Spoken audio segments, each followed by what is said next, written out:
I have so many bloopers already. Happy Thanksgiving! We had Thanksgiving with my daughter roommate's family, and I actually got to meet a viewer. His name is Uncle Paul. I think you've heard me talk about him in my videos, and he was part of the Thanksgiving meal. So if you look at my community, you saw my picture with him. But anyway, we had a wonderful Thanksgiving, and it was the first time in 27 years that I didn't cook like the entire Thanksgiving spread. So it was nice to just relax and just, you know, sit back a little bit. I did make mashed potato. Of course I have to make something, but anyway, I cut my hair off. It was just getting too crazy, and I was tired of working with my worms and finding like castings in it, and you know, and I'm sure I still will, but this is going to be a lot easier to manage. So my Louisiana Swamp worms, red wigglers, and African Nightcrawlers are doing great. Even the African Nightcrawlers, with the temperatures down here, they've been a little cold. We've had some cold spells here in Indiana. You know, they've been doing fine. I think it's because, and this is just my guess from what I've experienced with these worms, because I'm raising them in those giant black tubs that you see me use, I think they're going deeper. So they're managing to stay warmer. When I pick up a worm and I touch it, it feels cold, but they're not being affected in a negative way.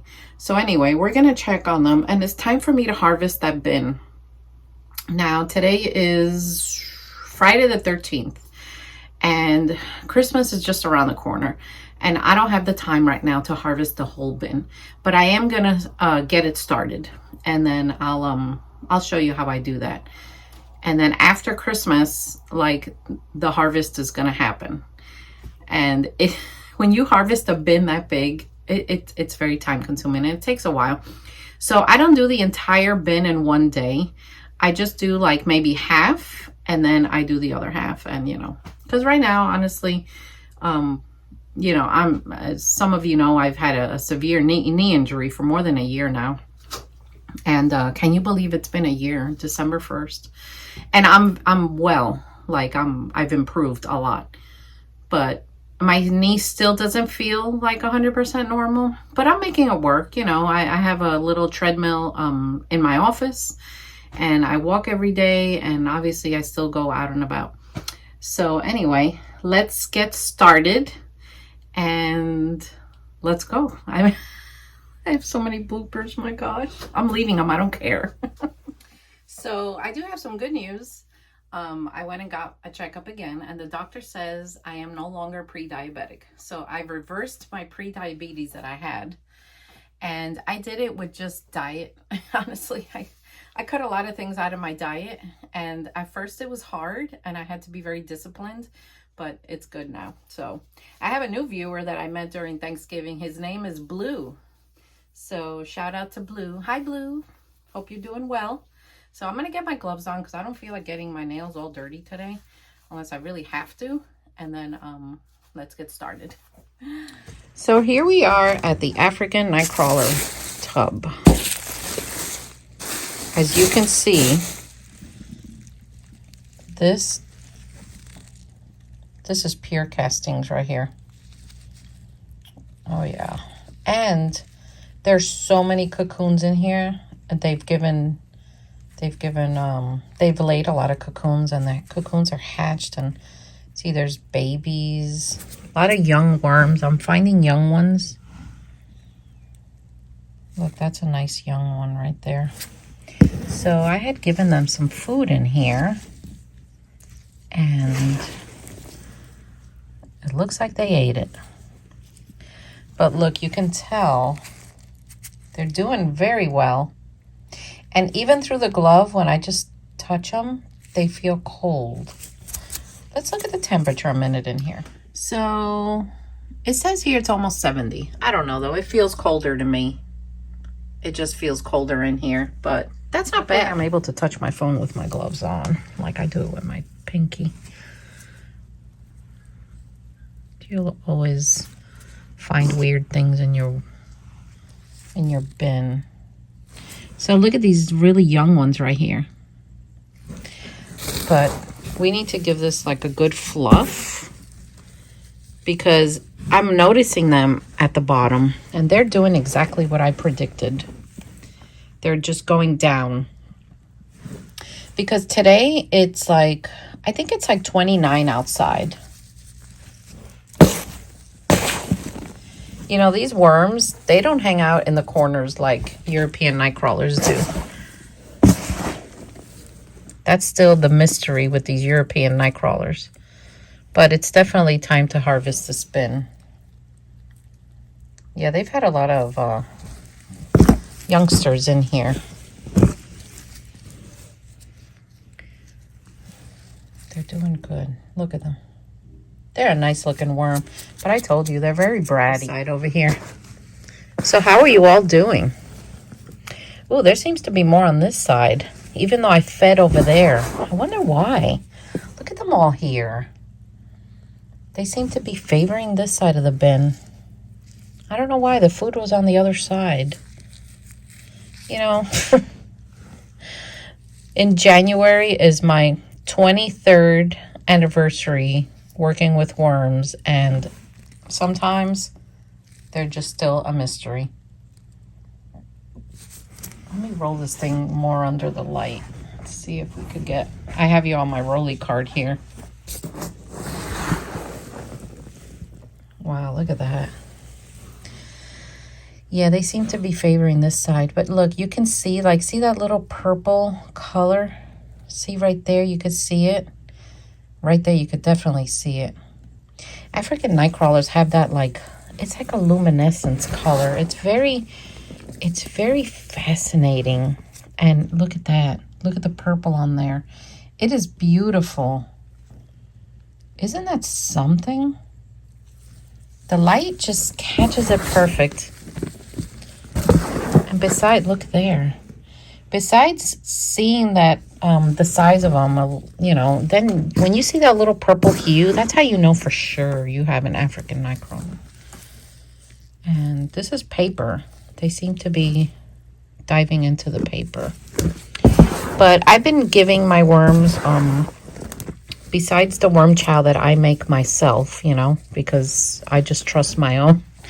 They've been eating a lot of leaf litter, and they've been eating kitchen scraps because, you know, I'm working more from home now. So I'm definitely cooking every day. And I really enjoy it because I prefer my own food. But once in a while we go out to eat.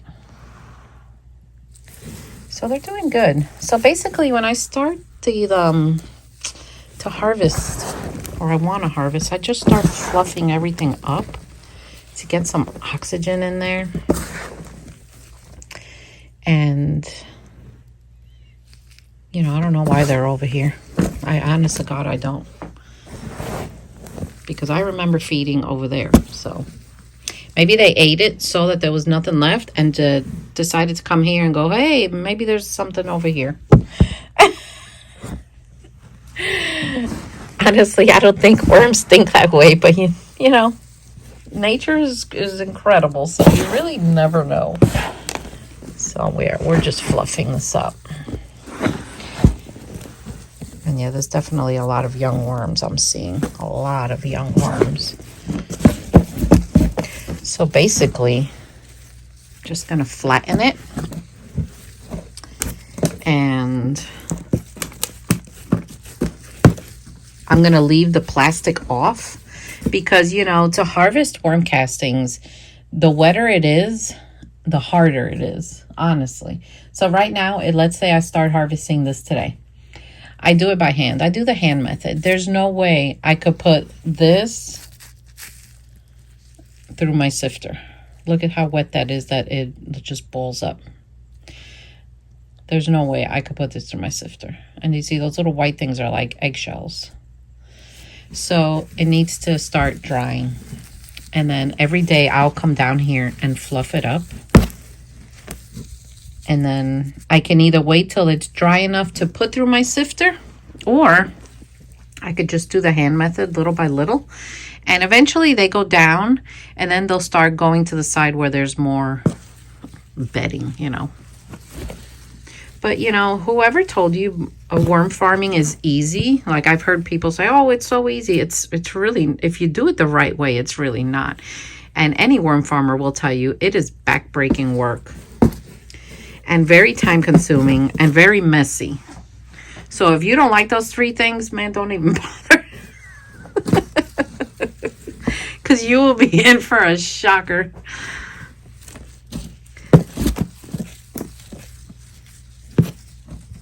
There we go. Oh, look at this little one. He's so little. All right, so I set them up to start drying. So now I'm going to change my gloves and let's go check on my favorite worm, the Louisiana Swamp worm. All right, here we are. You know, I just love these worms. I do. I always have. They're my favorite. They're very easy to work with. They're just not like the other ones. And look, these worms, like, they love to hang out on the surface. As long as there's food, they'll like be up here. And as you can see, look at all the little springtails. See the little white things? Those are springtails. So we still got a pumpkin seed growing here. So when you see things like this growing out of your bin, like this is what I do. I just take it and crinkle it a little and then just put it back and they'll eat it eventually. So they've been eating a lot of leaf litter. Oak is a favorite leaf litter for Louisiana swamp worms. And look at the clitellum. That's where they attach to make babies. And this is also just about ready. Louisiana swamp worms, like, they go through your stuff really fast. They're related to the red wigglers, and they have a ferocious appetite. Like, look, I gave them something over here. I think it was wilted lettuce I found, and look, you can see that they're just all here. Their castings are absolutely beautiful, especially when I feed leaf litter to the worms. Their castings, I don't know, they just, it's a nice texture, it's a nice color. Look, here's a cocoon right here. See that little dot there, that little lemon thing? That's a Louisiana swamp worm cocoon. It'll have anywhere from 4 to 6 babies. Some people say, from 2 to 6 babies. Some people say they only have 4. But, you know, my European nightcrawlers, I had some European nightcrawlers that I saw hatching like in front of me, and I saw 6 cocoons come out, and I was like, wow. So every once in a blue moon, I'll catch them attached. See, look, there's another cocoon right there. So that's a freshly hatched cocoon, because you can tell by the color, it's kind of yellow.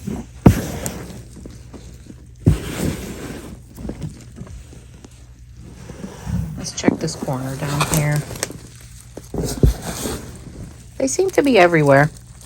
They're not favoring side of the bin. Look, see the leaf litter? I put oak and sycamore leaf litters in here. They love it. They love it. It's nature, you know, it's nature's food. So we're gonna fluff them up too. I was hoping I'd catch some attached, but I guess not this time.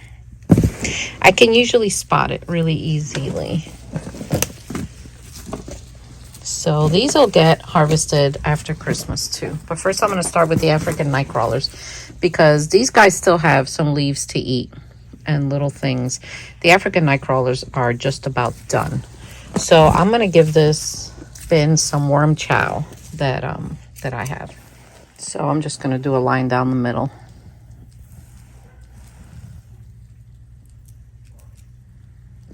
When I feed worm chow, I kind of like go like this a little.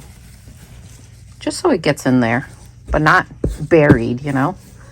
And they'll be okay for I don't know. I'll come back and check on them in a few days, but Louisiana swamp worms have a big appetite, and I guarantee you, if I were to wet that down further, they would go through it even faster. Right, I changed my gloves again, and let's go check on the red wigglers. Yeah, the cold never affects these worms negatively, like they don't. Look, we have some pot worms here. See those white worms? Those are pot worms, and they're just part of the composting world. This is another bin that they have, like, really gone through. But, you know, I don't see as many worms in this that I used to have. I don't know why. I don't think the cold, like, has killed them or anything. I just think that sometimes they just work so much, and honest to God, they just peter themselves out. Like, if you neglect the bin, they'll eventually all disappear. They will. But they're doing okay. They've been eating a lot of leaves, leaf litter. And yeah, this also needs to be harvested. So after Christmas, man, we got some job ahead of us. They're doing okay, though. This bin's a little dry, though, but I'm not going to wet it because, look, they'll still be okay. You know, castings, when they get wet, they get very heavy, very heavy. And that's why, like, these giant tubs, I had to move it to this table. Like, I'll show you, because there's no lifting these. There isn't. It's crazy how heavy castings get when they are wet. So if you guys want, if any of you have hermit crabs and you want hermit crab food, I'll link my Etsy shop down below. And I sell my castings there. And I make food for my hermit crabs and for everybody's. So we're just smoothing this out. We're also going to give them a feeding down the middle. And then they'll be good to go. Same thing, we're just going to spread it out a little bit. I got some warm chow on my phone. And that's it. We're going to cover this again and they'll be done. So anyway, I hope you learned something. Press that subscribe button, watch my videos, and I'll see you all next time. Take care.